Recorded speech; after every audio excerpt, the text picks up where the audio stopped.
Hey, Lee here. Welcome to the pull list for October 10th, 2012, presented by longboxradio.com. Welcome to my car.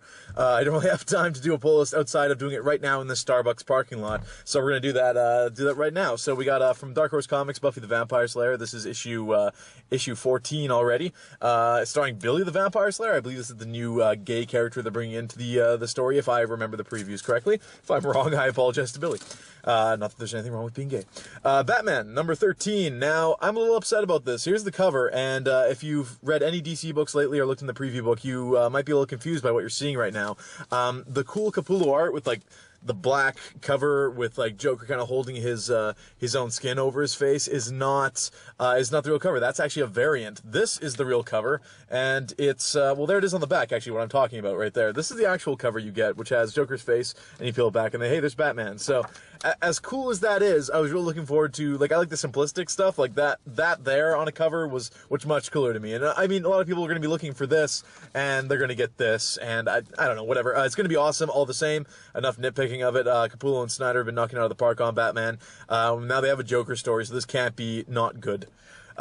Thick book too. Like, we're talking, they're not holding the line at $2.99 here. This is $3.99, and it is thick and awesome. Just like skimming through some of this stuff, it's gonna be badass. So we're looking forward to it. That's my only DC book this week, actually.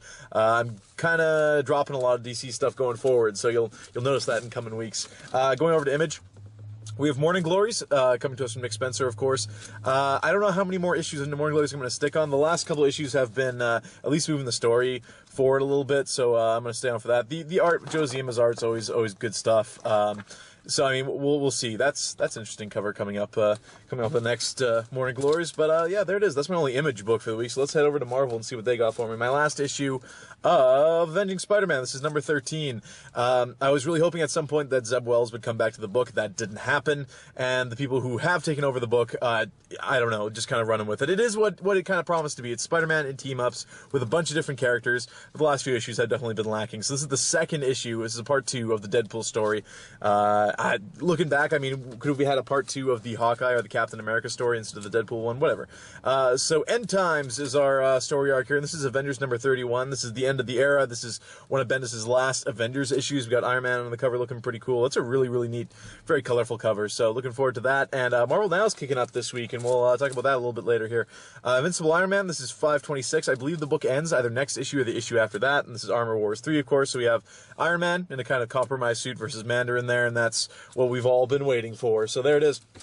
Moving on, Rick Remender's Secret Avengers. Rick Remender's awesome. This book is great. Glad to see it's kind of recovering after the whole AVX tie-in thing. So really, really cool. I think it's going well into issue 35, 36, which is into Marvel Now. So this book's going to be holding the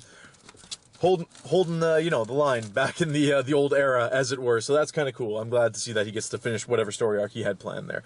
Ultimate Comics X-Men. This is United We Stand number 17. We have Kitty Pryde. She's going to be doing something pretty drastic probably in this issue. Nick Fury, of course, is helping out the ragtag bunch of X-Men that are marching on the West Coast to try to unite it and bring back America. Of course, this ties right into the story where Captain America becomes president of the United States, because why not?